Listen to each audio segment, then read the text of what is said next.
What's up, guys? Today we're eating at Mont Blanc.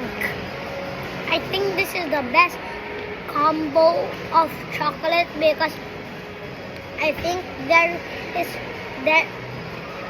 the ingredients is Nutella, the yogurt ice cream, or smashed Oreos, and M&M's. Is that the best chocolate combo? Say it down in the comments below, or just come here. It's in Robinson's, but you have to go to Philippines. You have to go to Philippines.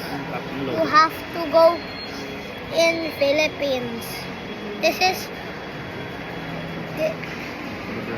is Mont Blanc, but I have to turn it upside down so you can actually see it. So, wait.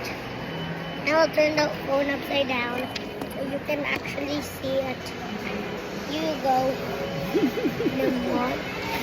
You can't still see it. You still can't see it. Okay, thank you.